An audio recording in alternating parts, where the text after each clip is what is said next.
Reactions trail tragic tanker explosion in Niger State, which claimed more than 80 lives.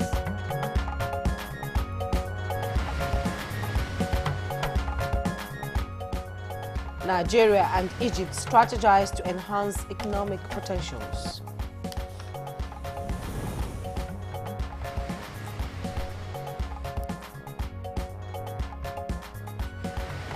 Nigeria and Egypt develop strategies for mutual business opportunities.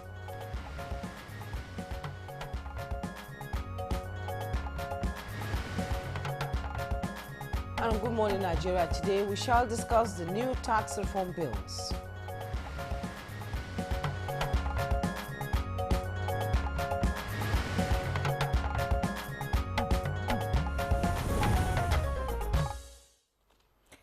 On the 3rd of October last year, 4 tax bills were introduced to the National Assembly.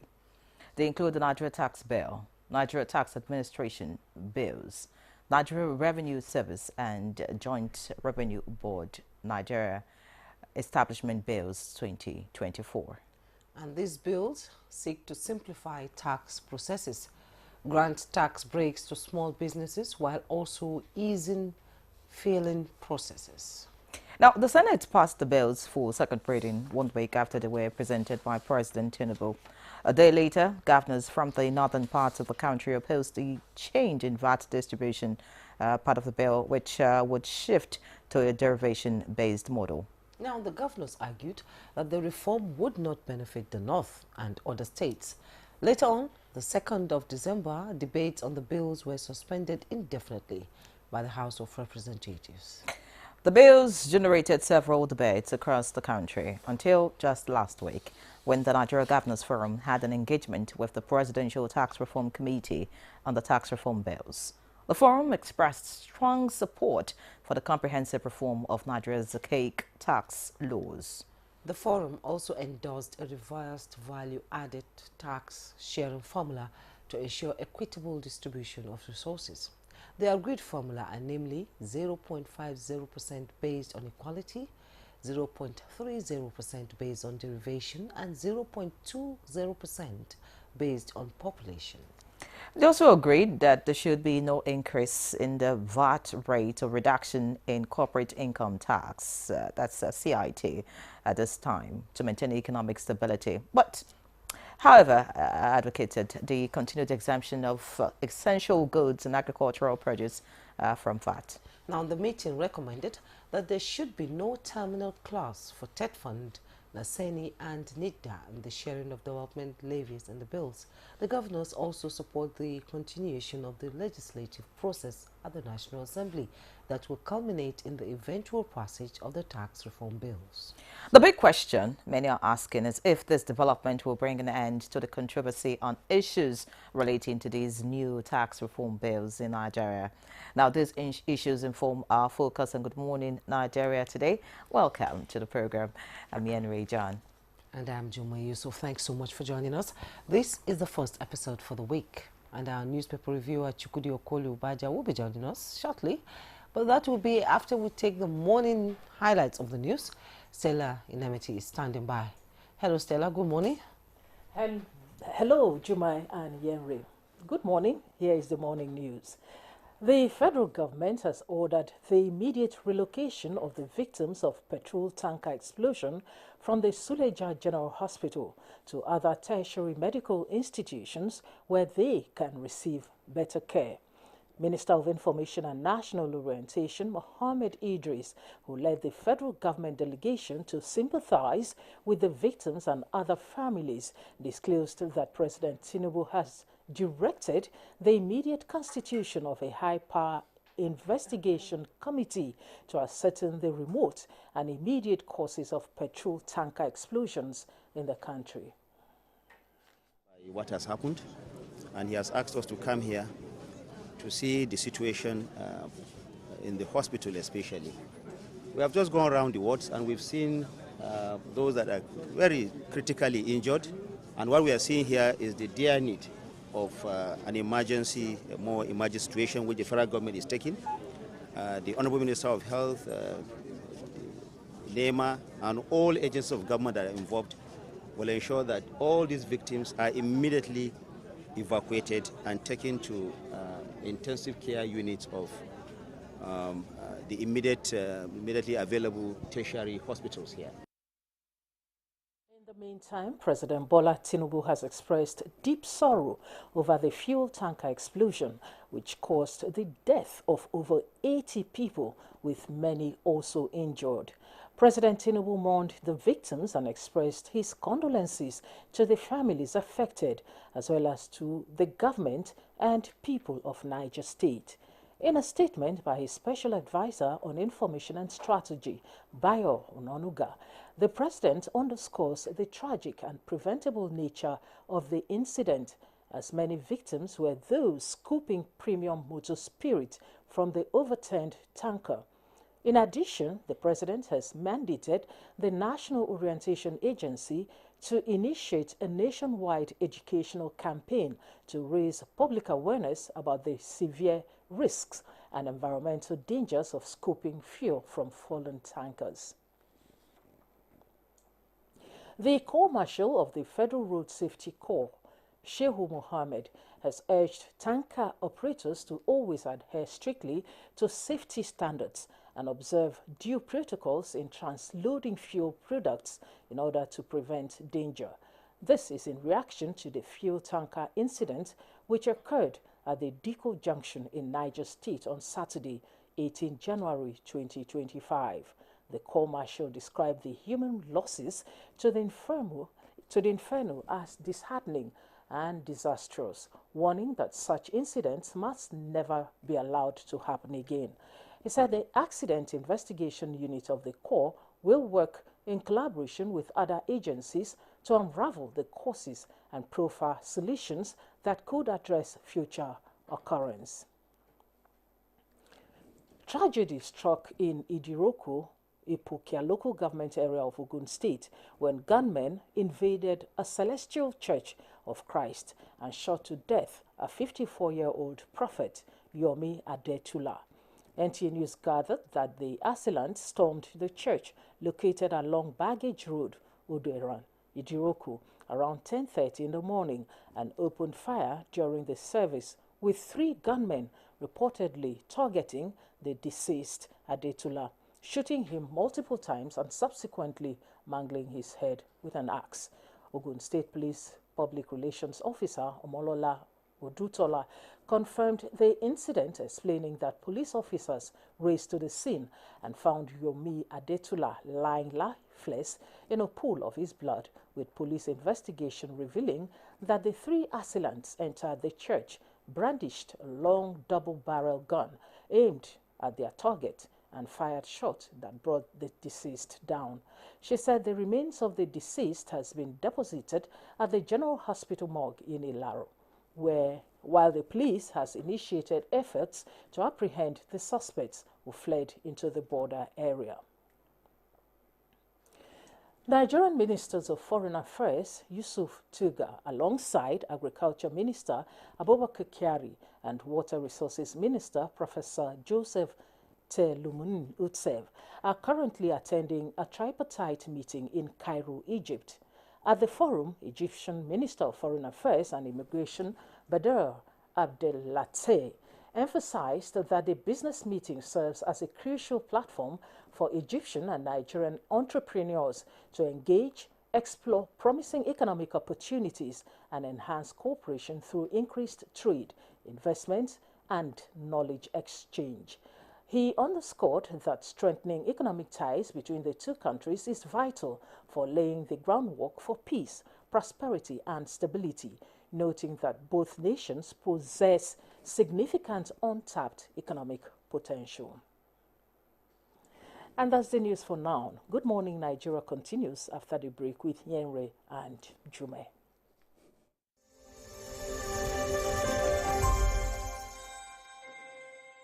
I am Oluremi Tinubu, the global and national Stop TB champion. Many people have asked why I've chosen to champion the fight against a disease like tuberculosis.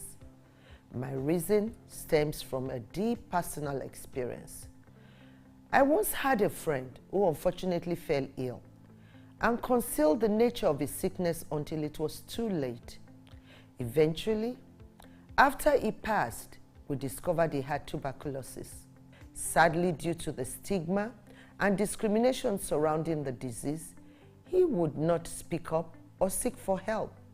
His death was a painful reminder that we could have intervened and saved a life if only we had known earlier.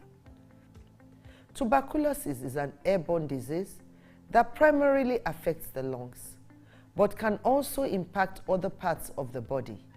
Being airborne means anyone, regardless of their social-economic status, can contract it.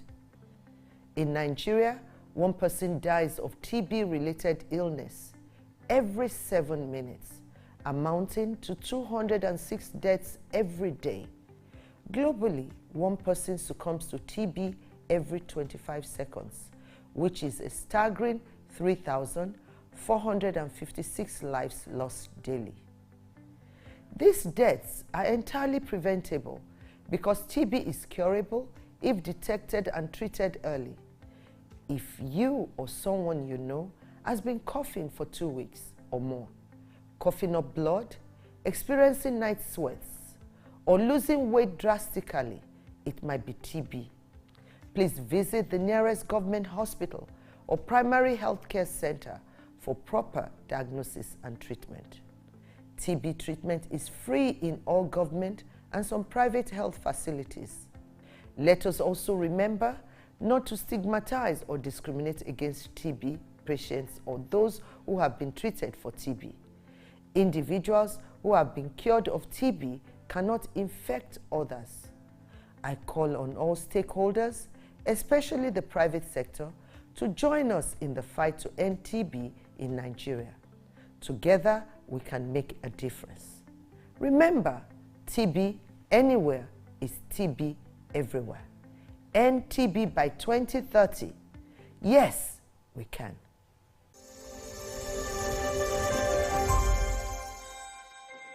We're live in the open market for Epic 10X Challenge. My people, today I will show you how the power of new Epic 10X gives your toilet a better cleaning than bleach. Than bleach? Yes, so. Impossible. Toilets have stains which bleach cannot clean effectively. But Epic is thicker and sticks better, which gives 10X better cleaning versus bleach and kills germs. Oh, wow. You can now see that Epic is better than bleach. They asked me how I came this far. I told them I had to sweat. Sweat is chasing your dreams. Sweat is never giving up. Sweat is action, but can also bring germs. That's why I use Dettol Cool Soap with 5 degrees cooling sensation. Summer heat brings body odor, but Dettol Cool protects you from 99.9% of illness-causing germs and keeps you fresh. In a world hungry for goodness,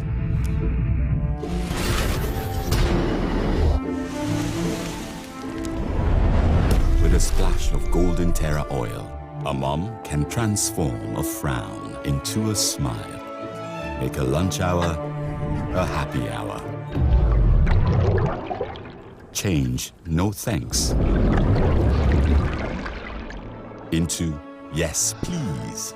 Provide care when our nearest and dearest needs it most.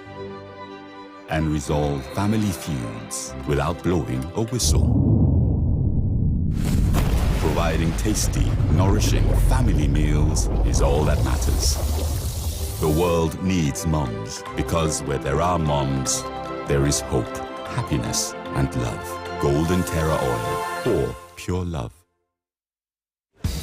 We don't like to eat better, more nutritious meals, more veggies, but we want it tasty and easy too. Knorr Cubes, that's the secret. Made with real ingredients like chicken, parsley, and garlic, and enriched with iron, so your meals are better for you and more delicious too. That's the cocoa. Let's give it some accolades. Change your world by changing what's on your plate. Good morning. Good morning. Why is your sun shining like this? Can't you see that Harmattan season is here? We need to protect our children from this dry weather. What about the invisible germs? Invisible germs? During Harmattan, it's not enough to only protect your skin. You also need protection from these invisible germs. To protect our families, we use Dettol. Harmattan season brings a lot of germs, but Dettol with Germ Defense gives protection from up to 100 illness-causing germs. Be Dettol sure. Imagine lovely meals you can cook with these ingredients. You spend heavily, but no guarantee of a tasty meal. Not making a right choice of seasoning cube can ruin your meal, money, and confidence. For a tasty meal, do not compromise. Choose Gold. Use Terra Gold for the rich, consistent taste your loved ones crave for. Good for soups, stews, and jollof. Terra Gold. 1 cube, endless possibilities. If you want to become something, become a child again. Why be a patient? If you must worry, then worry about winning. Why worry about germs? When you come home, bring tales and stories. Why bring in germs? Shield your families from germs. When Dettol is a part of every household bucket, then you and your family can stay protected from up to 100 illness-causing germs. Everyday use of Dettol keeps my loved ones protected. You're watching Good Morning Nigeria on the network service of the NTA. Now let's take a look at the papers.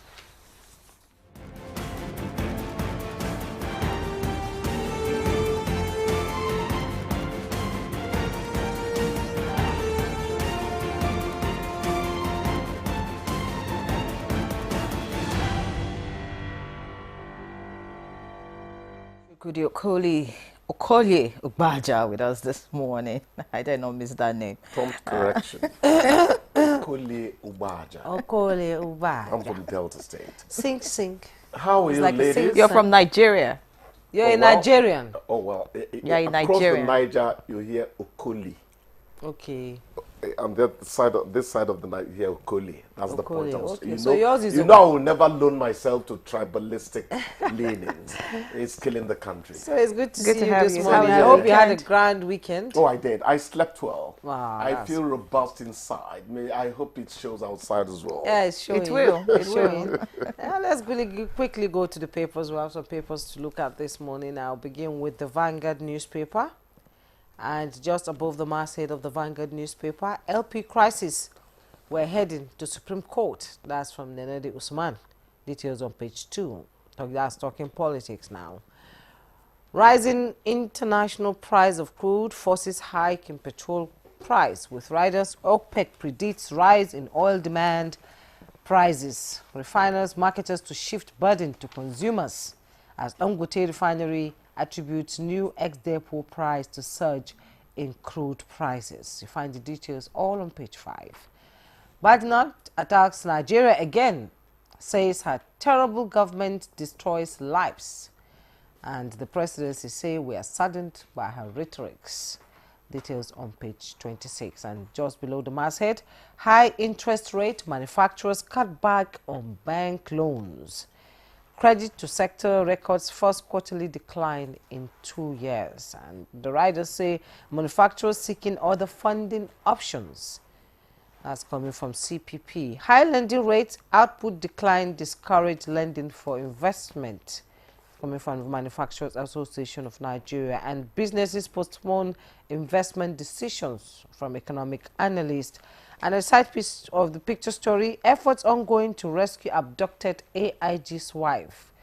Coming from the police, page 10. FG probes Niger tanker explosion as death toll hits 86. Find details on page 25. At the bottom plate of the Vanguard, Serap writes Trump seeks return of stolen assets as the Zeni denies ownership of repatriated $52.8 million loot. Details on page 10. Onasanya refutes fraud allegations, vows to defend reputation. Details on page 4.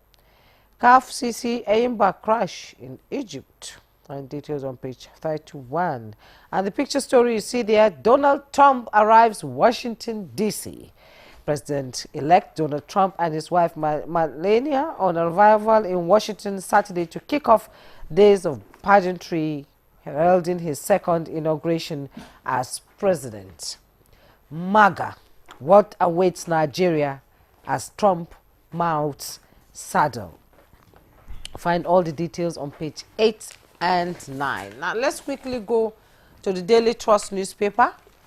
Below the masthead of the Daily Trust newspaper, tax bills for passage March. That's coming from the Presidential Committee. Find details on page 27. Federal government re-awards Abuja-Kaduna road contract. Details on page 12. Hardship, 70 million Nigerians to get 75,000 naira each. Details on page 6. And the picture side, beside of the picture story, Jonathan to Nigerians don't japa over hardship. Details on page 12. Negative portrayal of Fulani unwarranted. That is attributed to the Kano State Governor. And Israel-Hamas truce displays Gazan head home through rubbles.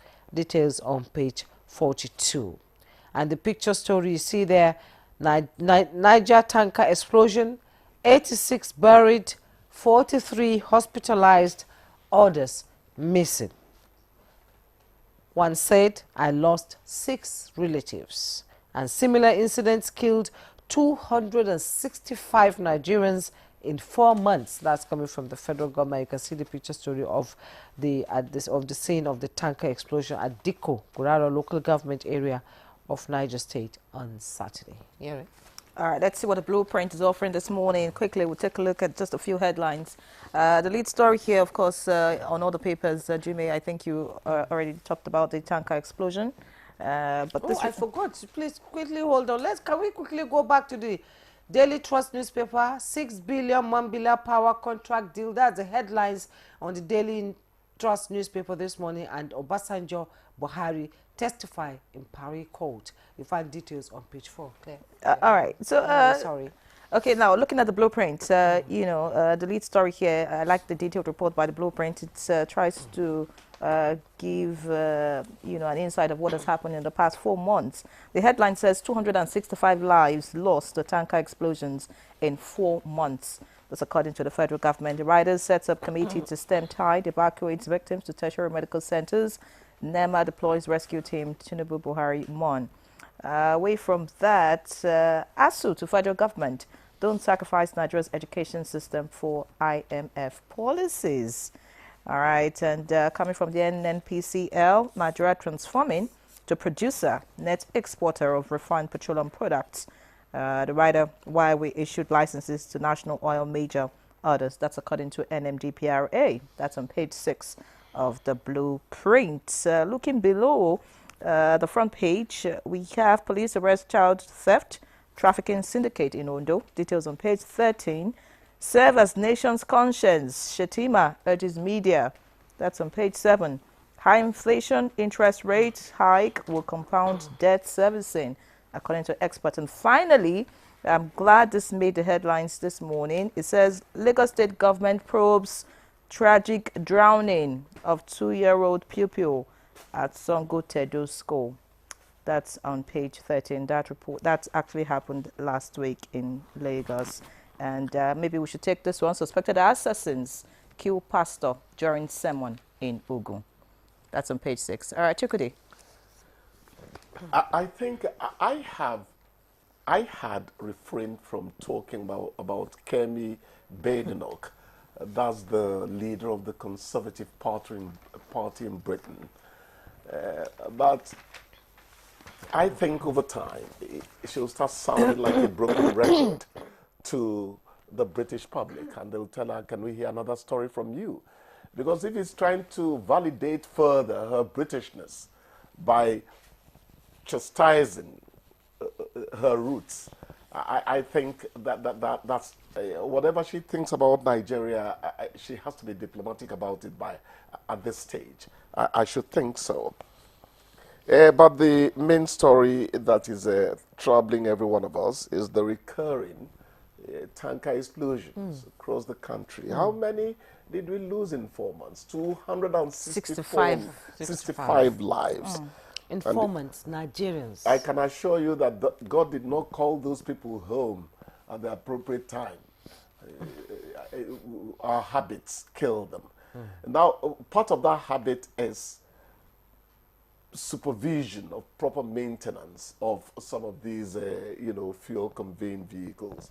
But I know that this particular case now, where I think 86 it's to people are transfer set to from, yeah. Exactly. Transfer one tanker to the other. Tanker to tanker.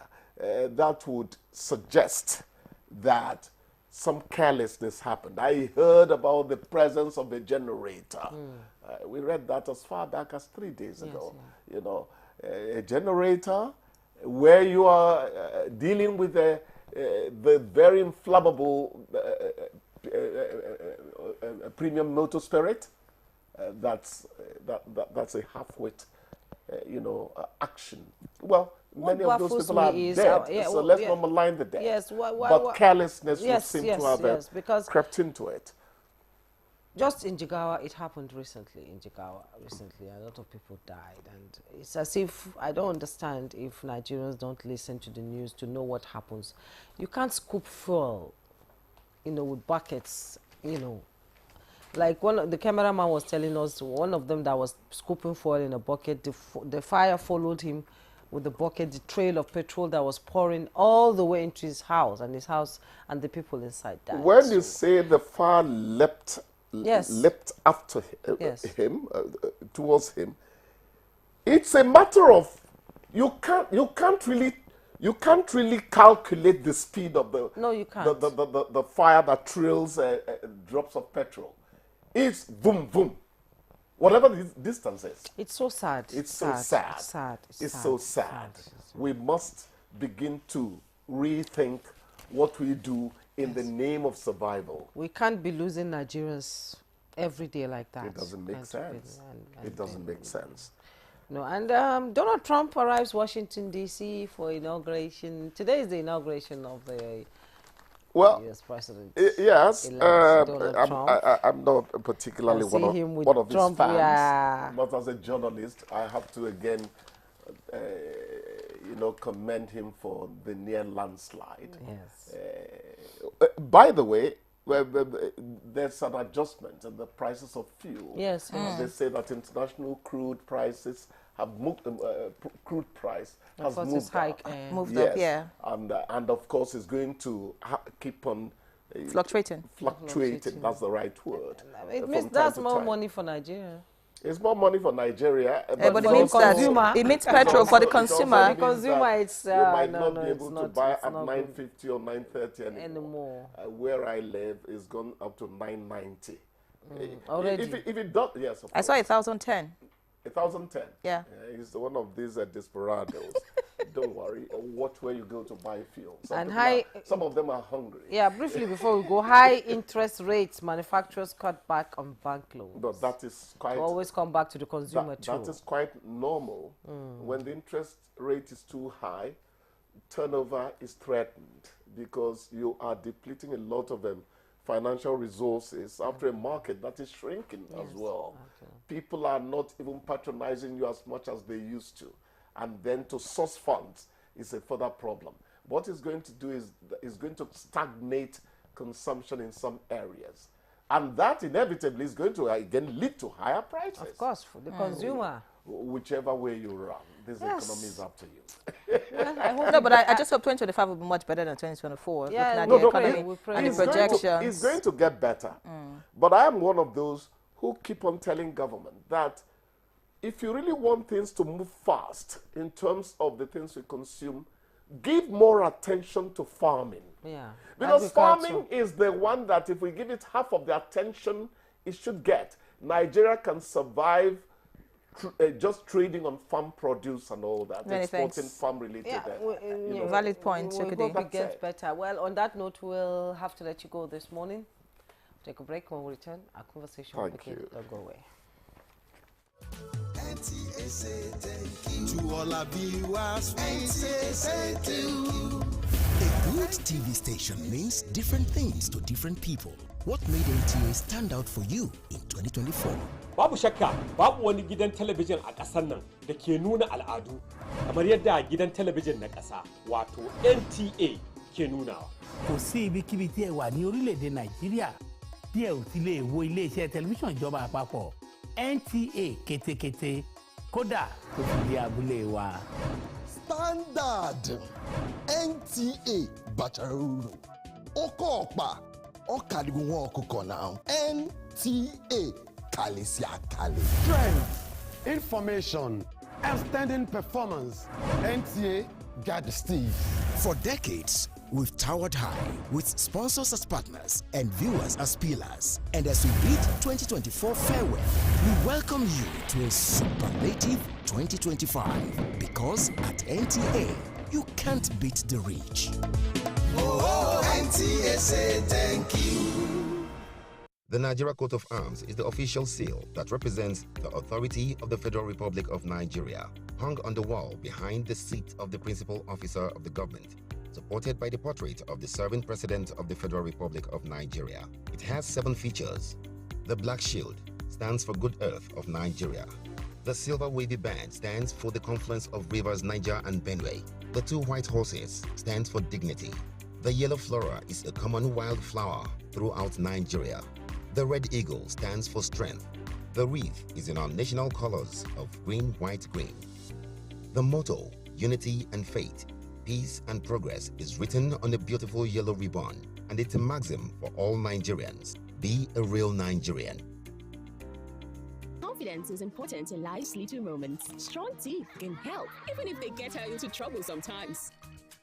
A great smile is useful to break the ice, and making friends is easier when you know you have fresh breath. I give my family confidence with Pepsodent Triple Protection 123. Its antibacterial action formula gives them cavity protection, white teeth, and fresh breath. The confidence of 3 toothpaste in 1. Pepsodent Triple Protection 123. We don't like to eat better, more nutritious meals, more veggies, but we want it tasty and easy too. Knorr Cubes, that's the secret. Made with real ingredients like chicken, parsley, and garlic, and enriched with iron, so your meals are better for you and more delicious too. That's the cocoa. Let's give it some accolades. Change your world by changing what's on your plate. The new Harpic sachets. It has a thick formula, so all you need is just 1 sachet for your toilet bowl. It gives 10 times better cleaning and big savings too. Wow, Helen! Sparkling clean toilet with Harpic sachet. No buy am! But why? No see say this big bull bag of rice no get the new big bull holographic seal? Not true! Introducing the Big Bull Holographic Seal Tape, your favorite authentic Big Bull rice, 50 kg and 25 kg. Now with holographic seal tape. This is to ensure you get the premium product from Big Bull Rice. Do not buy if the holographic seal tape is not on the bag or is broken. Big Bull Rice. Tasty rice nourished you.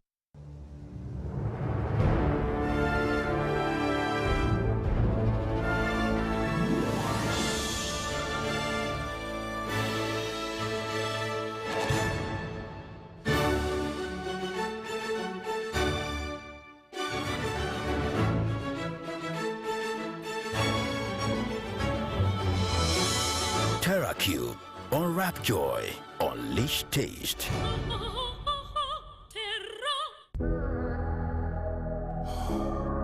They ask me how I came this far. I told them I had to sweat. Sweat is chasing your dreams. Sweat is never giving up. Sweat is action, but can also bring germs. That's why I use Dettol Cool Soap with 5 degrees cooling sensation. Summer heat brings body odor, but Dettol Cool protects you from 99.9% of illness-causing germs and keeps you fresh. We're live in the open market for Harpic 10X Challenge. My people, Today, I will show you how the power of new Harpic 10X gives your toilet a better cleaning than bleach. Than bleach? Yes, so. Impossible. Toilets have stains which bleach cannot clean effectively. But Harpic is thicker and sticks better, which gives 10X better cleaning versus bleach and kills germs. Oh, wow. You can now see that Harpic is better than bleach.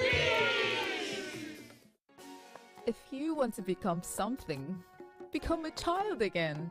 Why be patient? If you must worry, then worry about winning. Why worry about germs? When you come home, bring tales and stories. Why bring in germs? Shield your families from germs. When Dettol is a part of every household bucket, then you and your family can stay protected from up to 100 illness-causing germs. Everyday use of Dettol keeps my loved ones protected.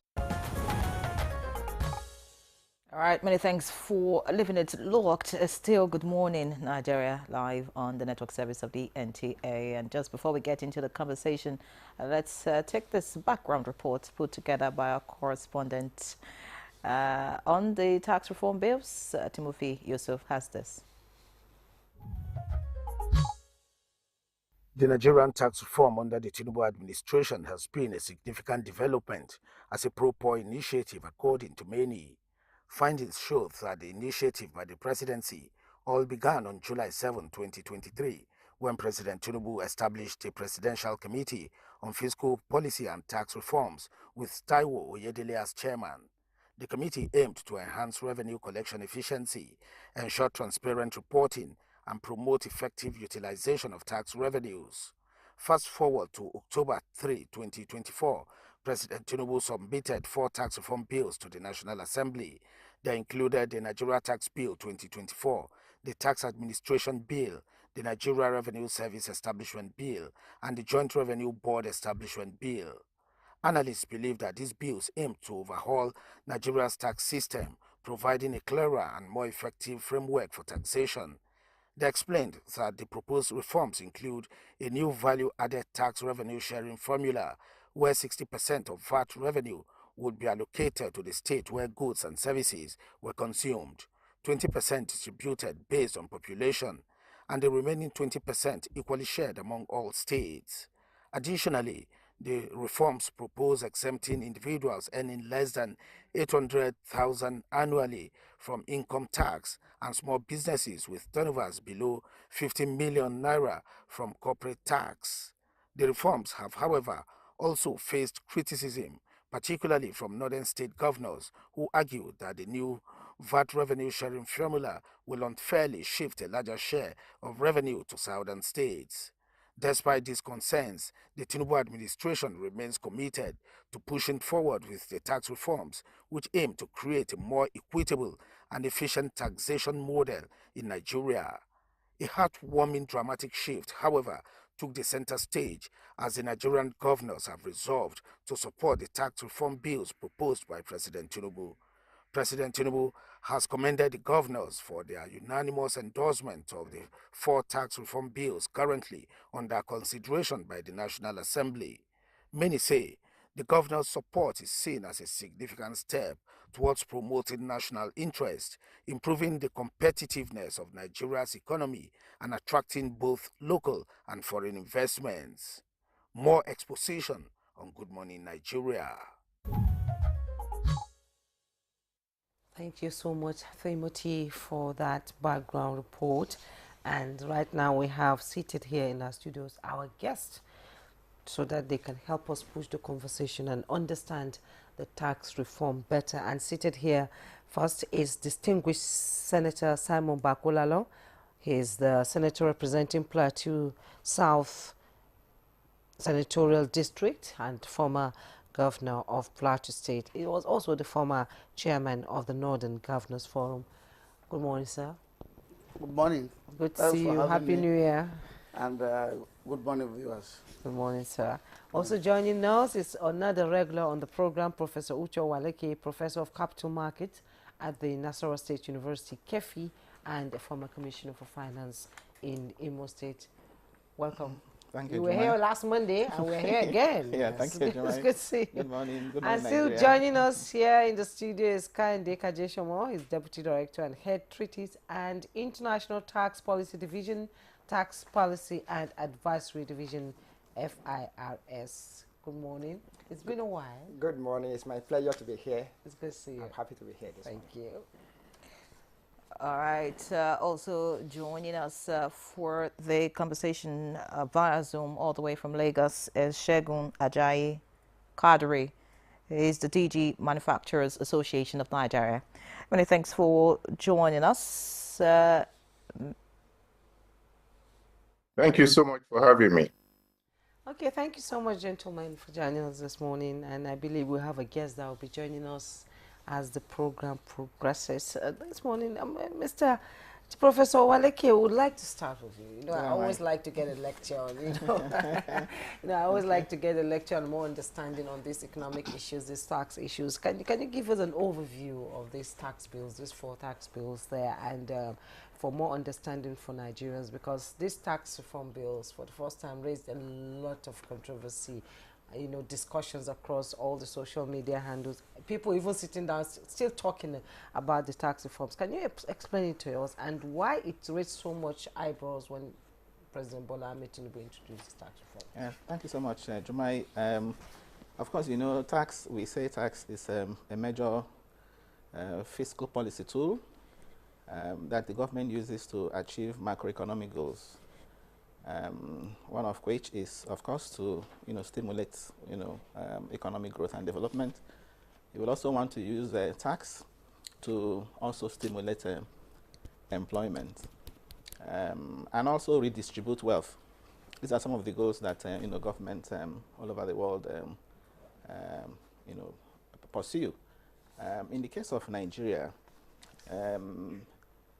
it became obvious that our tax system, our tax laws, are, if you like, outdated. Okay, some of the laws we are operating today, if you look at, for example, the Stamp Duties Act of 2004, you are looking at even the VAT. Of course, the VAT was first introduced in 1993, and then subsequently we had amendments. Then you talk about the personal income tax. Okay, we also had amendments, I think up to 2011. We have the company's income tax.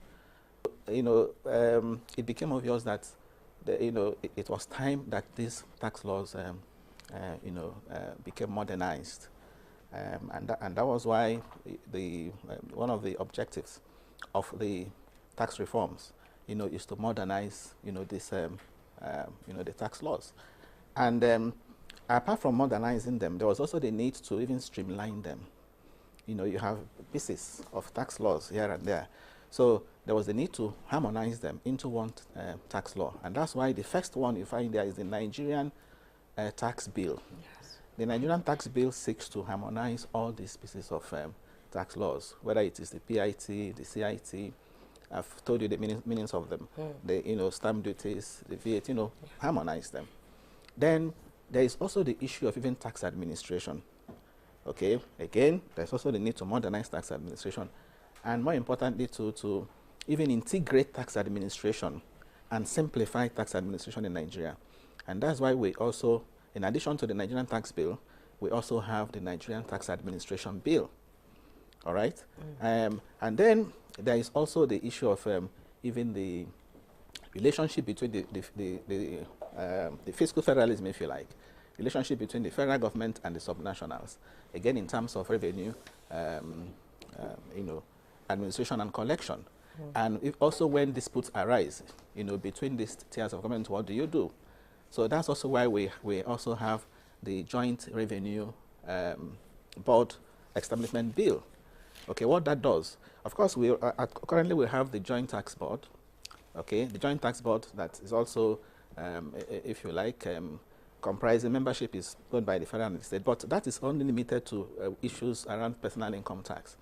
But the Joint Revenue Board, okay, has a broader mandate, and within the Joint Revenue Collection, okay, so it seeks to replace the Federal Inland Revenue Service with the Nigerian Revenue Service, Nigerian Revenue Service, okay, which will now have the responsibility of collecting taxes that go to the federation account. So they will have a case of the Nigerian Port Authority collecting revenue, the Customs collecting revenue, the NIMASA collecting revenue. Let the Customs face their primary responsibility of border control and trade facilitation. The collection should be done by Nigerian Revenue Service. So that's the intention. But the assessment of what is to be paid will still remain within the purview of Customs. It's just that the collection will be done by a central, agency. So That will, of course, reduce a lot of cuts, plug a lot of loopholes, more importantly, improve collection efficiency.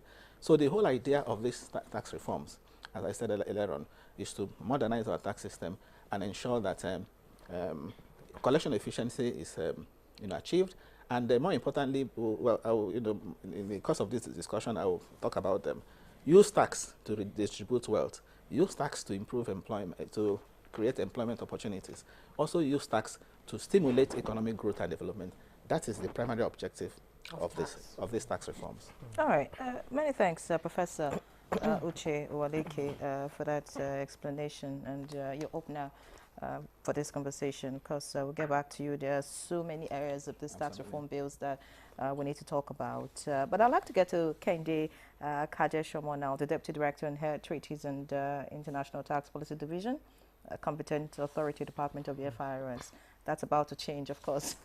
But anyways, I want you to, expand on what Professor Uwaleke has said. He says this tax reform bills, is to modernize tax laws. But again, someone would ask, no matter how old laws are, if they are okay, if, if they do the needful, there will be no point to modernize them. It doesn't necessarily mean that what is modern is good.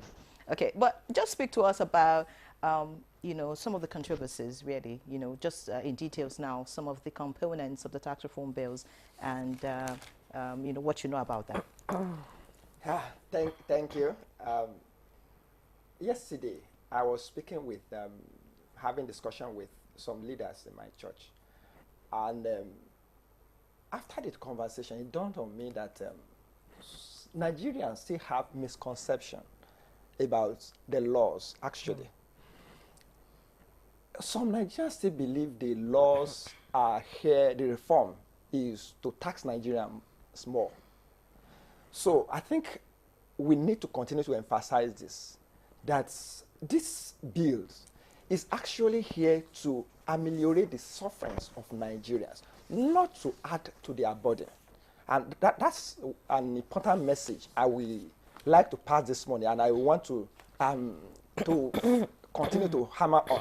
These bills are not here to put more pressure, more burden on Nigeria, but to reduce the burdens they currently carry. Not just individual taxpayers, but also companies. As we have it presently in Nigeria, we complain that the country is hard, but even where the country is hard, the laws are still here, the tax laws, the existing tax laws are still here. And with the tax laws, no matter the complaint, we are still going to pay tax. So if we don't bring this reform, that means Nigerians will still be carrying the burden of the existing laws. So what this new law has done is going to do when it comes into effect is to reduce the existing burdens of taxation that Nigerians currently carries. For instance, for salary earners, individuals, no matter the difficulty we face in Nigeria now, the present tax law says you are going to pay tax. And the moment your income, you earn income, you pay tax. But this new bill is saying that even if you earn income, but your income is lower than about 1 million naira per annum, that's about 84,000 naira per month. So if you earn about 84,000 naira per month, the new law says you are not going to pay tax at all. That is what is in this new bill. For small businesses, no matter the difficulty, there's issue of power, there's issue of fuel now, and so many foreign exchange. With that, with the existing tax laws, if it is not changed, if there's no reform, if your turnover is 26 million, 30 million, you are still going to pay tax. But this new bill has increased that threshold that if you earn as a company, if your turnover is lower than 50 million, you are not going to pay tax at all. In this present law that we have now, no matter the challenges businesses face, if they don't make profits, that is the what I also want you to understand, if they don't make profits, they will pay tax under the existing law if nothing is changed. So what this new law now says is that if you don't earn profit, you will not pay tax, because the new policy is we are not going to tax capital, we only tax returns, profits. So this new bill is changing the old ways that says even if you don't make profit, you must pay tax. You must pay tax. But this new law says if you don't make profit, why should we ask you to pay tax? Because tax is meant to be on profit. So this new bill is reducing that, or is taking away that burden of paying tax from your capital, and is saying if you don't make profit, you are not going to pay tax. For businesses, there is incentive for them to employ, because now we are complaining about challenges of unemployment. This new bill has said, or is going to say, that employer, we are encouraging you to employ more. If you employ more than what you had before, there's a certain incentive we are going to give you. So what will that do? It will improve improve employment. It will encourage companies to employ more people. And when companies employ more people, it reduces unemployment. What kind of incentive are you talking about here? Okay. There is a certain deduction. Salary you pay. So ordinarily if I have 10 staff, their salaries are allowed to be deducted as expense. But this new bill now says, if you employ more, we are going to give you more deduction. So if, for instance, you pay your employee 10 million under the existing law, what you only deduct is that 10 million. But that new law says we are going to allow you to deduct more than the 10 million. So what it means is that the profit that will be taxed will be reduced. So because companies going to now pay less tax, they will be encouraged to employ more. Now, under the present law, if you don't change it, as a business, you have more than 50 taxes to pay. You have more than 30 tax laws to comply with if you don't change it.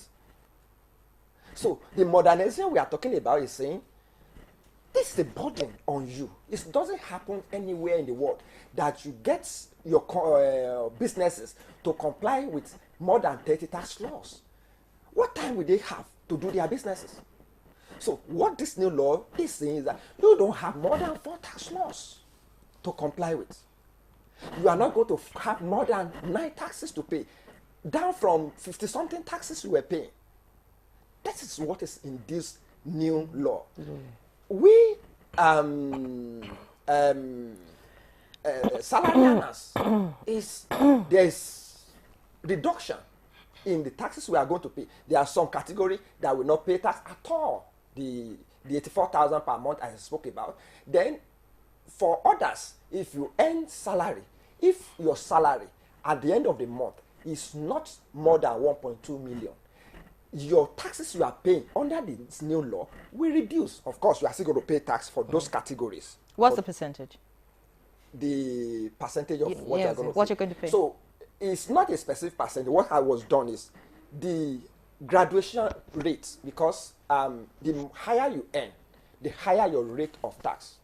So now the band, the rate band was changed to the extent that by the time you compute your tax, the amount you ordinarily should pay will reduce. So this is how it was done. Before, it starts with if you earn an income from 0 to 300,000, you pay tax at 7%. Those categories will not even pay tax at all. So under the band. Then the next band is the 11% band. The next 300,000 we pay tax at 11%. Now, because from 0 to 800,000, it's not going to pay tax at all. So that category that also pay at 11% is also gone. The next band is 500,000. And that 500,000 will pay tax at the next rate, which is 15%. That band is also gone. That because it's still, by the time you add 300 plus 300 plus 500, that's still 800. And 800 under the existing law, we still pay tax as 0%. So that is how it was done to ensure that the amount you are going to pay now, when it is computed, is very small. I mean, smaller. And another thing is, why, as an individual, why should you go look for consultants before you pay your tax? Because of the difficulty, the complexity of the present laws. So the modernization you are talking about is to now say, let's make our tax law so simple. Okay. So everybody I can sit down, compute my tax. You can sit down, compute your tax, know how much you will pay. Yes, exactly. I think the reason why a lot of discussions was going around the tax, implementing policies without engaging citizens, in consultation, and lack of inclusivity is what raised a lot of alarm around the tax fund. And now we are bringing in distinguished Senator Simon Bakola into the conversation, because you are directly engaged with the people. Understanding the tax bills depends on how much they understand it and how much they should pay the bill, because the lack of understanding is what caused what we're going through now. And most people said, well, before the people could understand, before the federal government can explain the tax reform bills, the governors hijacked it. So let's take a listen to what you have to say. Thank you very much. Let me say that I'm privileged, first, as a former governor, and also chairman Northern Governors Forum. Again, I was also privileged to be the Director General of the campaign for the President and the Vice President. So many of those things I'll say are within my knowledge. First, let me say that, like other laws in Nigeria, many of our laws are outdated. It cannot even go into the system now. Talking about the tax law, people look at it as if this is the very first time they are introduced. It is not. This thing came up about 3 years ago. I will say 3 years ago, when at the Governors Forum, we realized that there were a lot of difficulties. You understand, there was subsidy. There was conversation around subsidy. And then conversation around what are we going to do. We envisaged and we saw economic dangers ahead of us. And so I would like what the president was always saying when we were doing campaign. We had summit with the business community. And he said, look, what I'm seeing is that as if we are going to be drawing water in an empty well. So what do? I want you to help me think out of the box. So I am sure the tax law that are coming today are product of those thinking out of the box. So at that time, if anybody was thinking that everything was going to be all right, because we are all going to be concentrating on the law, on petroleum, on oil, it was not that. So for me, there was nothing wrong with the tax laws. Like you said, communications. At the time we were doing that sensitization, I will say that only politicians, politicians were really very busy with campaigns. So, well, there were a lot of education. I sat down and I listened when we had a summit in Lagos, when we had one here with the business community, and another one was it in Kaduna or so, and those issues came. Part of the conflict, let me tell you, was some governors went to court on VAT. That is the basic thing. People are not ready to say the truth. Some governors, because the conflict that we're seeing today is about VAT. It's not about the other aspect of the tax laws. They are very fantastic. And then to avoid throwing away the baby with the bathwater, there were a lot of conflicts here and there. Very few people understand, but many people do not understand. If you go to the local man, when people say, yes, as governors hijack, I don't want to use the word governors hijack. Governors are supposed to be the driving force. Yes. Because they are the advisors to Mr. President at the Economic Council. So they listened to what people were saying. And it was their duty to explain that, look, let us go back again and discuss with the people. So that was where we had that dispute. I'm a member of National Assembly. Even when it went there, we said, look, let's carry a little. Let's explain to the people, let them understand. When they understand, this bill will have its way. Some people were of the view that, no, we can't listen, we can't delay this, let's rush. and pass the bill. And let's rush and pass the bill. They were forgotten that these matters are still at the Supreme Court. Two governors. Yes. So when you see they say it's between North and South, I disagree. It wasn't an issue of North and South. It was an issue of two states against the other, or the members of the Federation. Because those matters, if you go to the court, you will still see them.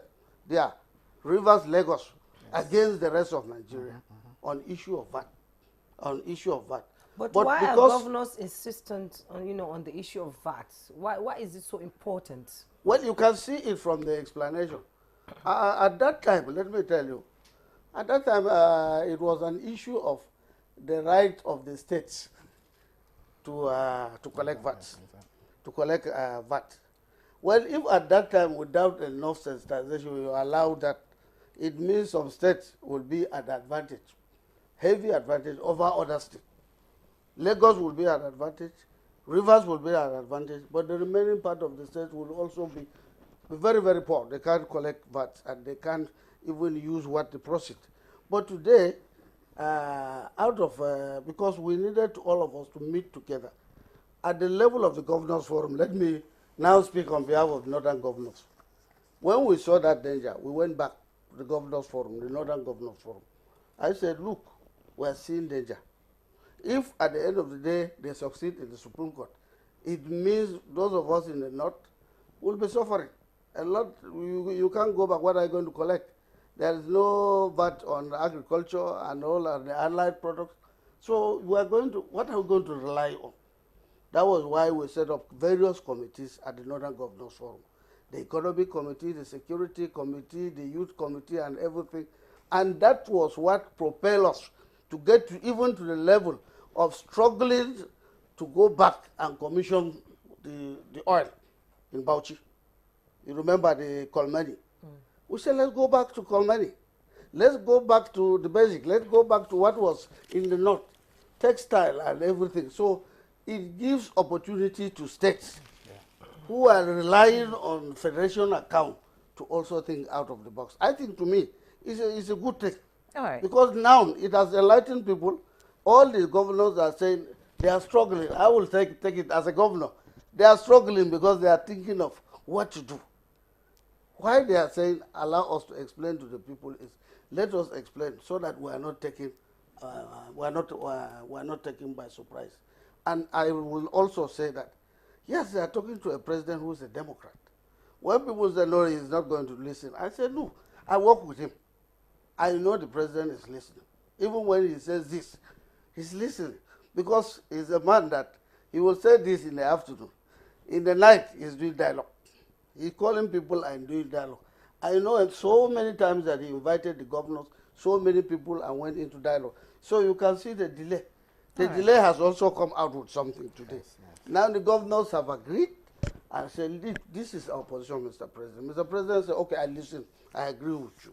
At the end of the day, when you put them together and you get back to National Assembly, of course, the National Assembly, with due respect to the National Assembly, I'm not a spokesman for National Assembly. I'm also a member of the National Assembly. I know that at the end of the day, it will go. This bill will have a smooth sail because if you don't engage the governors and you go back as a National Assembly to your various states, and the governor disagrees with you, it's very easy for them to listen to the governor, and then you find people voting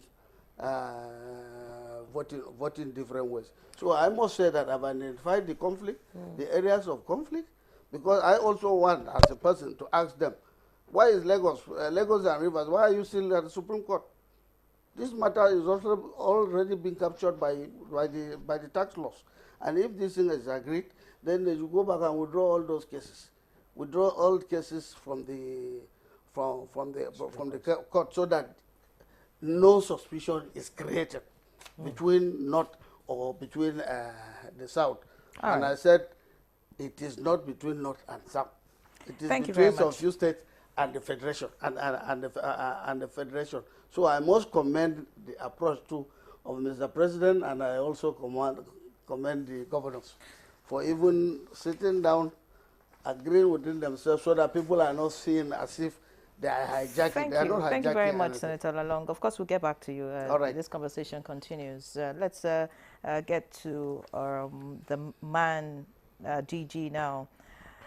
Segun Ajayi Kadri, I'm sure you've been listening to the conversation. Of course, we'll talk about some of the resolutions reached by the governor, by the governors, much later in this conversation, and if some of those considerations would actually move the nation forward.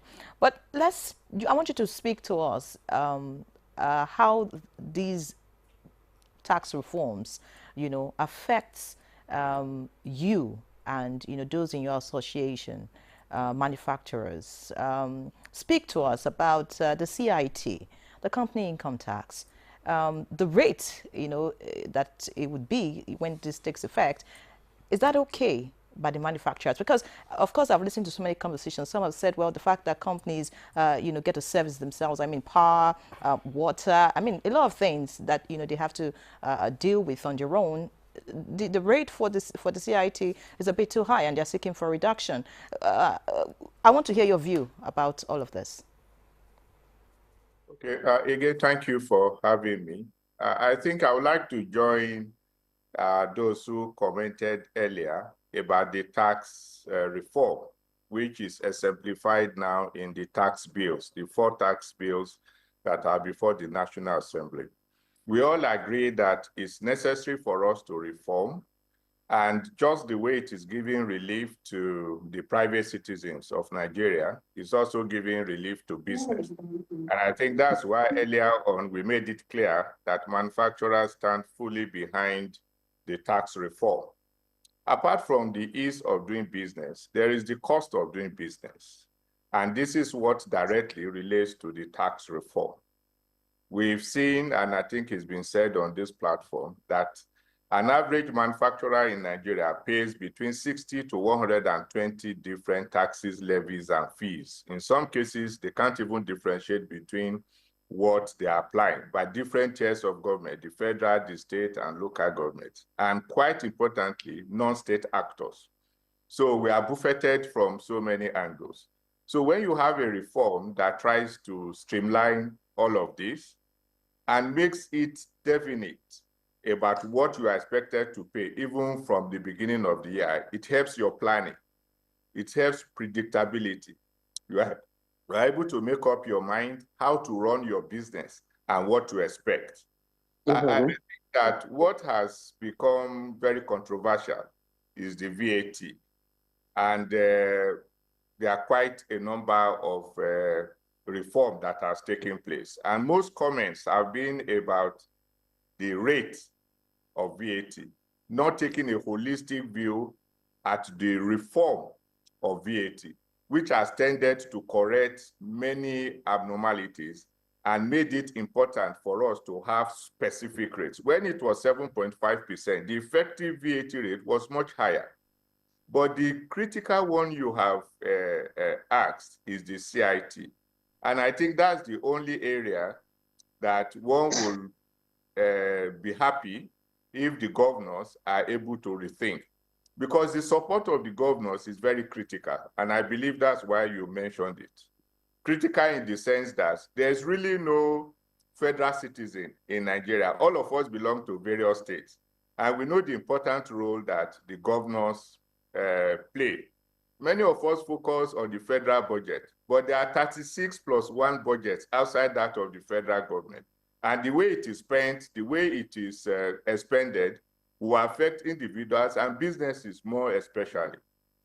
So the view they have taken in terms of not reducing CIT appears to run contrary to global trends.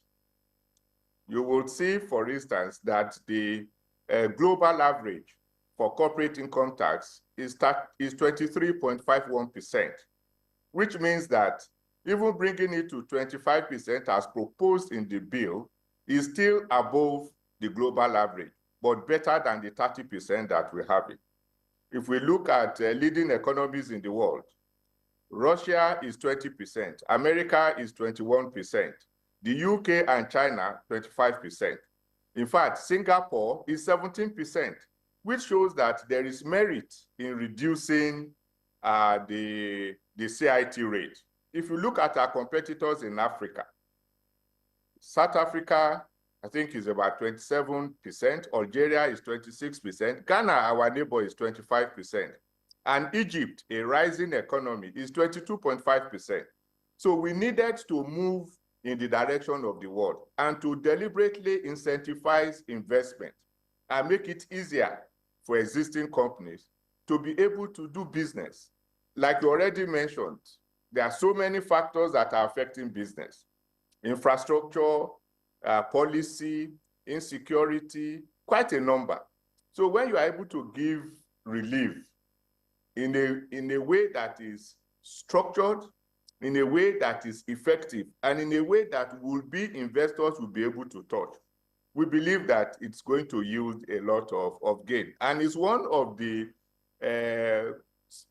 significant positive measures that people have seen in this reform. If you ask me, I think many people talk about the boldness of Mr. President. I think the boldest move he has made since he became president is actually allowing this tax reform, because it affects everybody. It is one way of the elites who have been known to historically benefit from the economic activities to give back to those who are vulnerable. It is a way of demonstrating that, look, you guys, we know that you operate in a difficult environment. You know that you have been disadvantaged in the scheme of things. This is relief for you, the ones that you can touch. I mean, how will you, for instance, in good conscience, ask somebody who is earning 40,000, 50,000, 60,000, 70,000 to come and pay tax? Which tax? The guy is already poor and deserving of support. So I believe one direct way you can do is to put more money in his hands. And the VAT we are talking about is a consumption tax. So the more people are able to consume, the more the benefits to the states, the more productivity is improved because you have increased capacity. As we speak, manufacturers have about 1.4 trillion of unplanned inventory. That's what they have produced that they are not able to sell. So we need to put more money in the hands of people to be able to make those purchases. And then we'll be able to continue to address the issues. The tax has also affected us in terms of the cost of doing business. You have different tiers of government imposing tax in one form or the other. And there are about 40 bills now in the National Assembly that are targeting the profit of manufacturers and of businesses, not to even talk of the fact that those profits have been downgraded effectively, that many of them are declaring losses, and some of them are even leaving the country because of challenges that they have. So the tax bill is like a lifeline in some form to the manufacturing sector that I represent and to businesses in general. It's been applauded, and I believe that Nigerians deserve that we speedily pass these bills, ensuring that we also have diligent implementation. My colleague there on this program, Prof, has indicated the wide spectrum that this tax reform covers. And I believe that Nigerians should look at it in that light and see the urgency to pass this bill so that we can start to reap the fruit even in the lifespan of this administration. This will be a missed opportunity if we do not implement this tax bill. And the relief that industries, business people are already looking forward to may be lost. So I believe that the tax is positive and that well-meaning Nigerians should focus on maximizing the advantages we have in it and seize the moment and the momentum we have gathered to make it pass. Indeed, I like the fact that you said this is the boldest move by President Bola Ahmed Tinubu, to rejig the economy and bring us back, and put us at par with other nations. And we all know the president has said there's no going back on the tax reform bills, but negotiation and consultations will continue. Let's bring in Professor Waleke into this conversation. I remember when the Chairman Presidential Committee on Fiscal Policy and Tax Reforms was speaking at the platform. He said, and I quote, "Nigeria lived in window-dressed realities before now, and this tax reform will sort of open our eyes to the opportunities that other countries have been getting, from tax, and tax has been the driving force of their economy." Now let's talk about, the transformation that this tax reform will bring into development in this country. We need a lot of development. So many things are not working, and President Tinubu is saying that with this tax reform, what we are going to get out of it will help. But with more explanations, multiplicity of taxation has been killing small businesses in Nigeria. So how can it impact small businesses now? The FIRS man has explained that it's pro-vulnerable population. Yeah. How can Nigerians begin to understand it is pro them, it is for them, and if they support it, at the end of the day, maybe in the next 5 years, Nigerians will just be on a super highway of economic development and growth. Yeah, thanks so much, Jumai. Well, at the risk of sounding theoretical, let me maybe look at it this way. Today we are also bothered about, the size of GDP. And what is that GDP? If you look at GDP from the point of view of spending, you have the consumption, private consumption, expenditure, you have investment by firms, you have government expenditure, then you have net exports. Now, when you have a tax system, remember I started by saying that one of the objectives is to drive economic growth and development. You have a tax system that seeks to improve or enhance disposable income. Okay? What is disposable income? Your income minus tax. So the further your taxes are reduced, the more disposable income you have, and the more you're able to consume. So that also translates to improvement in GDP. He has made the point. The exemptions, for low-income earners will increase their disposable income. So by the time you have savings of, say, 83,000 naira, for example, maybe per annum, okay, that may also, even trickle into the investments. Because remember, investment is a function of savings, and that's also a function of income. So the larger the income you have, the more you're able to save, and the more you're also able to invest. So today we are talking about, again, let me go to my area. We are talking about the fact that retail investor base in the capital market is very shallow. Okay, we're also talking about the fact that mutual funds, the size of mutual funds, is very little. For a country as big as Nigeria, we have over 200 million people, and yet the participants in the mutual, fund space fewer than 1 million. So we expect that when the people's disposable income is, increased, okay, the capital market, retail investor base, mutual fund size will likely, increase. Now, you can also make that argument even from on the part of firms.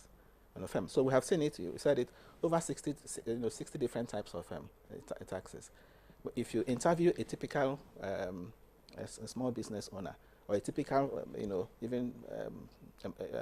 businessman, he will tell you one of his challenges, apart from access to credit, apart from infrastructure challenges, is this multiplicity of taxes. So right now it's going to be streamlined. It's going to improve the ease of doing business. Okay, and the fact that even for small businesses, the threshold has been increased, just as he mentioned, okay, from 20 million to 50 million will also help. Let me also add my voice to the issue of the CIT. The CIT. Again, yes, the governors, reached an agreement. And I want to commend the governors, the governors forum for all those agreements they reached, particularly with respect to even the issue of VAT.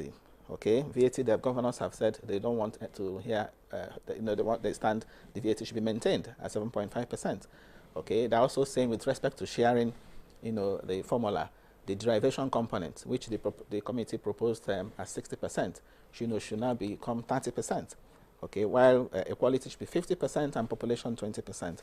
They have also said that the issue of which is also one of the controversial areas, the issue of the terminal clause for TED Fund, NASENI, and NIDA, okay, should be halted.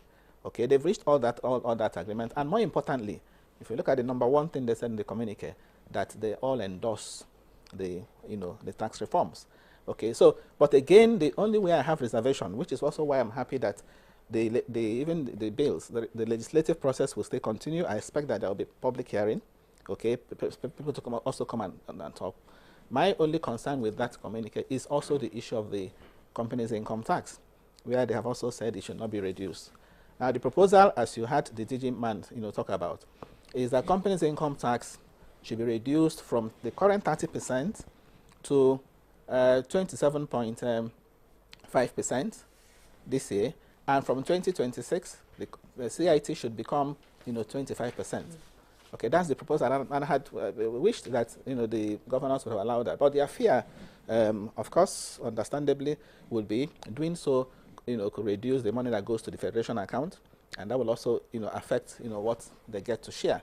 But the truth of the matter is, if you look at the tax reform bills, if you look at it holistically, at the end of the day, okay, what goes into the federation account will even be more than what they currently get. So reduction in that company's income tax will go a long way to also, on the part of businesses, also put them in a more a stronger position to plow back whatever they have made and also invest. So that is the I part of that CIG X minus M thing I talked about, and that will also improve GDP. And particularly for CIT, again the point has been made. We need to be competitive in Africa. Sub-Saharan average is less than 25%. He mentioned it in Ghana. The CIT rate is 25%. In Egypt, the CIT rate is 22.5%. Okay. In South Africa, just reduced their own from 28% to 27%. Okay. It's only in Kenya that you have CIT at 30%. So we need to be competitive. If an investor, for example, is thinking of coming to invest in maybe any economy in Sub-Saharan Africa, and he wants to use tax as the basis for that investment, he wouldn't come to Nigeria. Okay. Okay. Because of the high income, CIT. Yes. Away from the CIT, which a lot of people do not agree that it should remain at the rate it's been pegged, by the governors. Another issue you touched on it, but some don't agree that the revised value-added tax sharing formula is the way to go. The governors have agreed on 50% equality, 30% based on derivation, 20% based on population. Some say that the derivation should be up to 50% at least, away from what the tax reforms is suggesting, which is 60%. Some other people on the other side say derivation should go as low as 10%. So, I mean, that's still an issue at the moment. But I would like to hear what you think, and if with this agreed formula by the governors, if it will not defeat the aim of the tax reform bills in general, having the derivation put at 30%, equality at 50%, and the population at 20%, how, this will eventually, turn out once it's implemented. Also speak to us about why the Federal Inland Revenue Service is the targeted administration charge is 4% in this bill. Some say it should be as low as 1%. So speak to us about that, Kende Kajo Shomo. Thank you for the question, and I think I will quickly start from the last. The collection of FRS at 4%. There's nothing in this bill that puts collection fee for FRS at 4%. No, it's not in this bill. In fact, in the old bill, it's not actually there. What government, National Assembly, in their wisdom, what they do is that when we present our budgets, they look at how much out of this revenue of FRS will be able to finance their activities, because they need to pay staff, they need to have offices, they need to deploy technology, and all those expenses, overhead. So the National Assembly, in their wisdom, will look at how much percentage of their collection can meet up this responsibility. So over the years, the National Assembly, in their wisdom, annually have been determining that 4%. So if you go to the present FRS Establishment Act, what it says that the National Assembly should determine the rate out of the non-oil collection. So it's actually not even on oil collection, it's only on non-oil collection. So the National Assembly, in their wisdom, presently have been using 4%. So when this new bill is passed, as I said, there's no percentage there also. It's still the same National Assembly, in their wisdom, that will still determine that percentage. So they will look at the function of FRS and determine the percentage that will be able to take care of their functions and responsibilities. Because don't forget, if you want an organization to perform, you have to fund them. Because they said FRS is, if you, our governor will testify, our former governor will testify that for the past few years, it has been FRS that have been bringing money to the table, FAC, for sharing. So if you want them to consistently bring money for sharing, that means you have to improve their capacity to collect. So that's the provision of the bill. There's nothing that there's no percentage stated in the bill. Then coming back to the VAT issue, the committee in their they look at the present issues, and our former governor and senator has mentioned the fact that maybe the issue is from a previous issue that are on ground, the present conflict. So when this issue came up, I don't know whether from the committee but I think there was no proper communication to let the governors know that the new rules is actually to their benefit.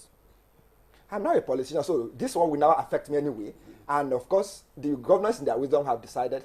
But actually, what has been changed, what we are changing from, actually, in my view, and I'm in support of that committee, that it will better reflect the situation in Nigeria.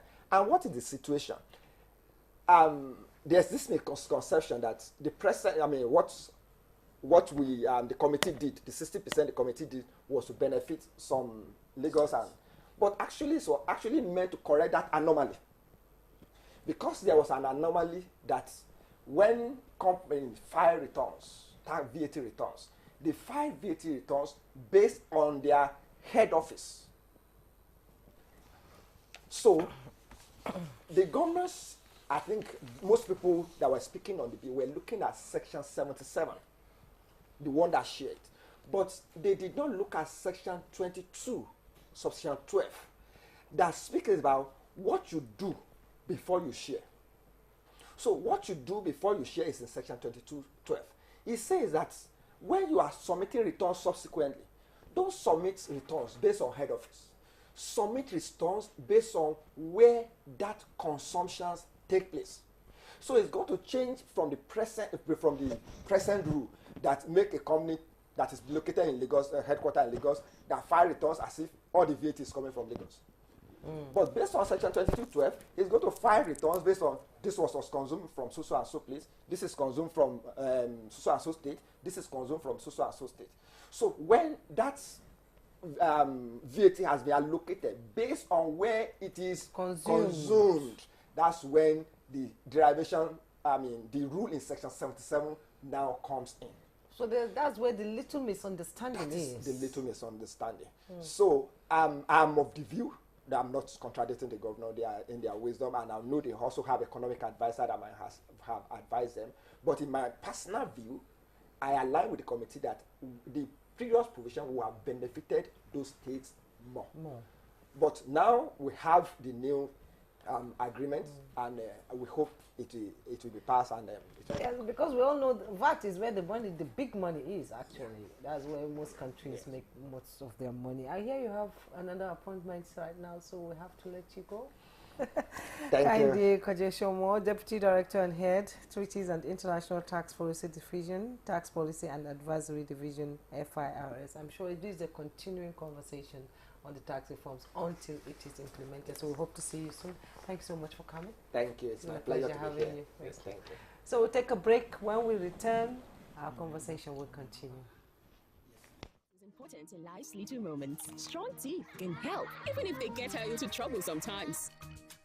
A great smile is useful to break the ice, and making friends is easier when you know you have fresh breath. I give my family confidence with Pepsodent Triple Protection 123. Its antibacterial action formula gives them cavity protection, white teeth, and fresh breath. The confidence of 3 toothpaste in 1. Pepsodent Triple Protection 123. They ask me how I came this far. I told them I had to sweat. Sweat is chasing your dreams. Sweat is never giving up. Sweat is action, but can also bring germs. That's why I use Dettol Cool Soap with 5 degrees cooling sensation. Summer heat brings body odor, but Dettol Cool protects you from 99.9% of illness-causing germs and keeps you fresh. Our major currency unit is the Naira, while the minor unit is the Kobo. they are both in notes and coins. The Naira is more than just a medium of exchange. It bears the images of our heroes. So, stop abusing the Naira. It is a criminal offense to spray the Naira at events. Stop stepping on the Naira. It's not your enemy. Do not squeeze, ruffle, or write on the Naira. Handling the Naira with dirty or oily hands can deface the Naira. Love the Naira as you love yourself. Be a real Nigerian. Do not abuse the Naira. If you want to become something, become a child again. Why be a patient? If you must worry, then worry about winning. Why worry about germs? When you come home, bring tales and stories. Why bring in germs? Shield your families from germs. When Dettol is a part of every household bucket, then you and your family can stay protected from up to 100 illness-causing germs. Everyday use of Dettol keeps my loved ones protected.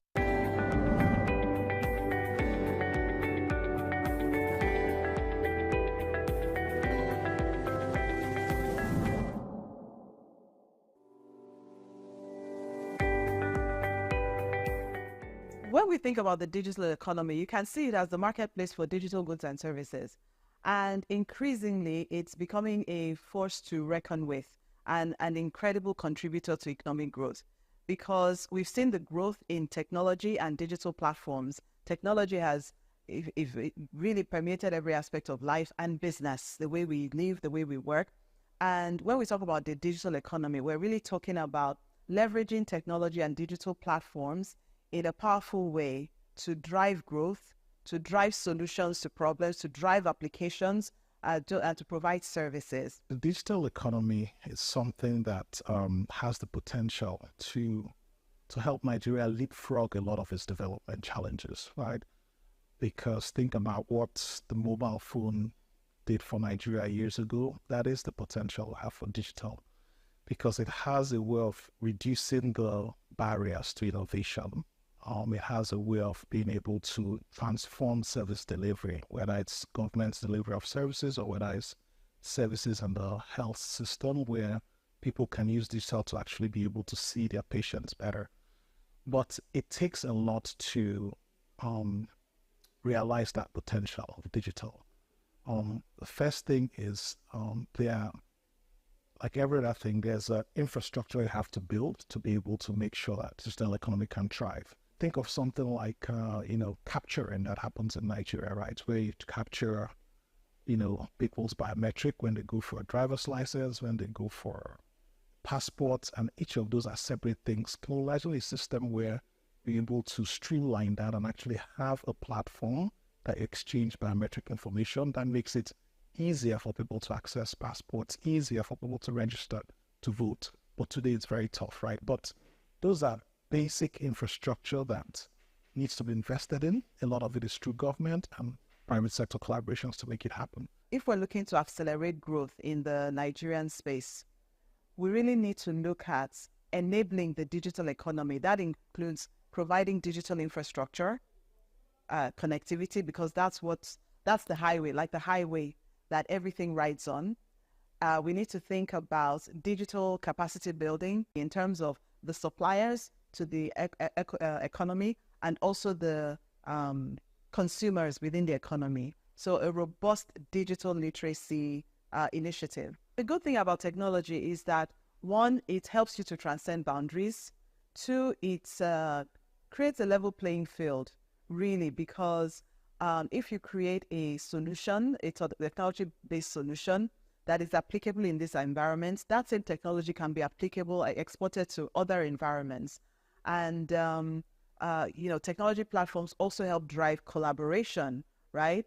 When we're thinking about innovation, when we're thinking about business growth, collaboration is an important part of that.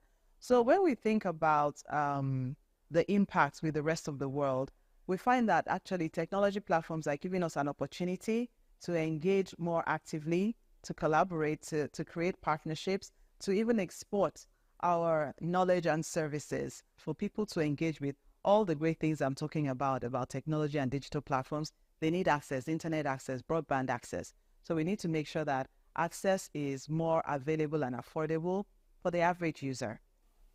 the most important thing is to think about where you want to go as a country and actually what type of policies are going to help get you there. You know, there are examples of countries who've been able to transform using digital, for example. There are very clear things those countries did to be able to make it happen. So a lot of this, the pathway to be able to solve these problems are not mysterious, right? It takes courage of the policymakers to be able to understudy some of these things and bring in the policies that work to be able to help them.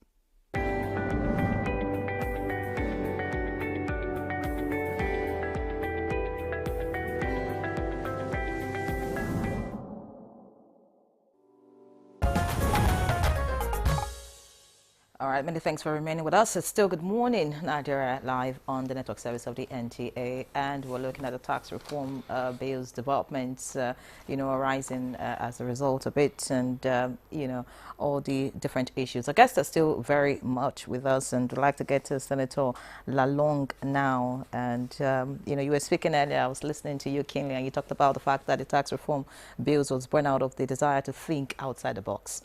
And, you know, thinking outside the box, many would say that the governors that have now endorsed revised value-added tax just in the bid to, you know, get more money for their states, you know, with this 50% on equality, 30% based on derivation and 20% based on population, should be thinking outside the box, you know, in other areas on how to generate revenue and make lives better for the people in their states.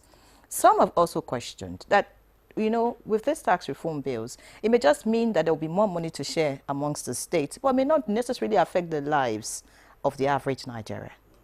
So I want you to speak to us about, you know, what you think, you know, the governors should be doing outside the tax reform bills. Of course, speak to us about this new value-added tax formula, if you think that it's for the progress of the nation or just a section of the country.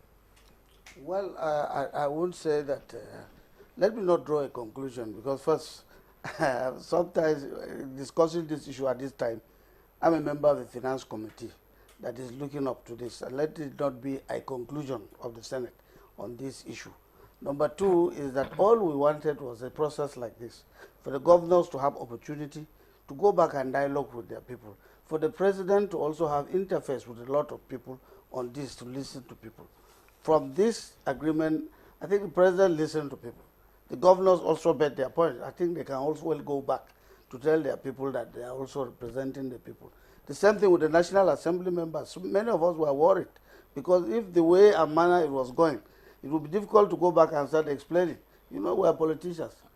There will be different conclusions at the end of the day. You will hear that in lots of places, even in religious institutions, people were already preaching because they didn't understand. They will just go there in the mosque and say, no, no, no. Anybody that was supporting this will declare him a kafir. You are infidel. So such things were there. And so in a democracy like our own, you need to allow people to get to know the basics, or allow people, like Prof has explained. This is an opportunity, people are listening. Many people will understand that. Now, the aspect of what you are saying, as a governor, as a listening governor, I'm talking about even the time that we had this, like I said. Let me give you an example. When I was chairman of the Northern Governors Forum, when I knew that there was going to be a problem of subsidy, when I knew that almost these challenges that were going to come in, well, the petrol, they will tell you, the petrol is not even going to serve our interests again. So looking outside the box was not only federal government. Now, as state governors, what are we looking at? What are we looking at? I always ask them. Are you sitting and talking about VAT? Are you sitting and talking about oil will bring money to you? In your own case, what are you looking at? Nigeria is enriched with so many endowments. In the north here, we have minerals, solid minerals. You can see the attempt to go back to agriculture. You see so many opportunities for people, for the governors. So I expect that if the governors are going to think of getting money from this, it's not money that will be shared as politicians, normal one. It's money that will be reinvested or invested into the states, so that it will make more, even more additional revenue for taxes to the federal government. you must also use that money in deploying technology. Somebody mentioned, yes, he left, when he mentioned about the fears, those fears about the percentage, part of it is that they will say that there are no infrastructures. The infrastructures of measuring the yardstick, of measuring the percentage, the states are not there. They are not there in the states. So how do you sit down to know that this is going to be what you have collected, real what you are collecting, and that is the percentage? Those were some of the problems. So I expect that the governors should also be looking at it that way. If the president was bold enough on the subsidy, is bold enough on this issue, then we must be ready to also join in supporting the president, because Nigeria is a federation. Because if one area collapses, it will affect the others. So the answer that was said, because when everything goes like we are doing, everybody was saying President Tinubu is the cost president. Each time we'll say, okay, what about the states? What about the states? The states will also hide under the opinion of people. I say, oh, Mr. President, I saw even some governors say it is certain policies that are brought by Mr. President that is affecting them, that is impoverishing the nation. But I know that it is not true. It is not true, because in various states you have opportunities. If Lagos has an opportunity, if Rivers will have an opportunity, all others have different, God has blessed us with different things. We ran back to our states. I went back to my state. I said, what is it that is going to bring back the revenue? There was the Boribun Jos International Breweries, which was paying salaries in my state. I said, look, let's bring it back. There was Back Farm, very big farm, the biggest farm, which was sold out. I bought back those farms. I said, let's go back to the back farms. I attempted to rebuild the main market in Plateau State. That market was paying salaries for civil servants. Religion came into it, and it was abandoned. Today, you go back, you find that they are grappling with revenue. Why would you sit down and wait for Mr. President? So it is opportunity, because so that we don't have this kind of conflict and gray areas and start blowing the conflict to the point where a very good policy like tax reform will be thrown out. If the president was not a good politician, like I said, if it was another politician, they would just say, okay, the trouble is too much. Let me just withdraw this thing. But president said, no, I will go ahead with it. And his going ahead was not saying that he was insisting. He was saying that I'll go ahead while conversation, dialogue is continues. And this dialogue, like I said, has helped us. Even if we're not going to get all, at least we've reached a point where there is an agreement between the governors on some substantial aspect of this tax reform. But some also think that the governors should not be the determinants of how this bill should end up, because the people, you know, should also have a say, you know, in all of this, such that the National Assembly should call for a public hearing outside what the governors have agreed to find out if the people agree with some of these conditions by the governors. Because, I mean, like you have rightly said, in some states, they don't feel the presence of their governors. No. The national, they have not said the National Assembly is not going to conduct a public hearing. The aspect of the National Assembly is there. But like I said, all National Assembly members come from their states. Politics is local. That's this, you know that. All politics are local. Yes, we know that. Yes, so you have to go back to your state. And when you go back to your state to do dialogue, you are going to do it under the governor. The governor, who is the governor? The governor. Number two, the governors, by the laws of Nigeria, are the advisors on economic matters to Mr. President at the National Economic Council. So they are the advisors. And from what they do is that they collective decisions of their state. And then they come back to tell Mr. President, these are the fears from my state. It's not for him. It's for the state. And by the time you get back, you are talking about voting. You can't vote and say you keep the governor away. The governor must participate in decisions from his state. 3 senators come from the state. I was the governor. Anything they are going to do here, they'll come back and meet me. Mr. Governor, what are we going to do? Even this one that they were doing, my governor invited me to bring all the National Assembly members. We came back to him. And he said, look, I don't know. You people are going to do the voting. This is what we are discussing. how are we going to do this thing? And we told him, yes, it is good that you call us. If you didn't call us, we will go and vote without you. But now that you call us, let you tell us. We also want you to tell us, let's get the collective views of Plateau people. What are they thinking about this loss? And at that dialogue, many people brought out the good. Some people brought out part of the disadvantage of this bill, and we harmonized them together. And when we did that, we gave him the go ahead. You also go and join your colleagues. Please, this is what we think about this bill. It is good, but let us not be in a hurry to throw it out. When you talk about dialogue, I have to pause you there so that we can go to Lagos. When you talk about dialogue, yes, the argument is the government put the cart before the horse, yes, because was there no consultation with the Governors Forum before the tax bill was introduced to the Nigerian public? That is the number one question. And, yes, I have to bring in Segun Ajayi Kadri into this conversation. We all know that manufacturing has pushed industrial revolutions across centuries, across states, and the manufacturing is a key component of economic growth. I hear that you are supporting these tax reforms because it will favor the manufacturing sector. Moving ahead after this consultation and everything, were you part of the consultation? Was the manufacturing sector part of the conversation before the tax bill was introduced to the public? And are you still part of the consultation and dialogue ongoing now? Thank you very much. Certainly, man has always been in the loop in terms of arriving at the conclusions of the committee. It's been widely publicized, and I think the chairman of the presidential committee has also mentioned. Apart from the fact that the business community was ably represented on the committee itself, there were several platforms that the committee engaged us as manufacturers, both at sectoral levels and even in terms of location. So you have the input derived from the north, the west, and the east, and the south. We've also had sectors that have discussed with the committee, and we've been able to arrive at positions that have been effectively reflected in the output. I believe that the consultation of this committee, and in my adult life, I have never seen a committee that consulted this widely. Apart from the composition of the committee itself, there were several segments. Even the students were represented in the committee. We've also had professionals consulted.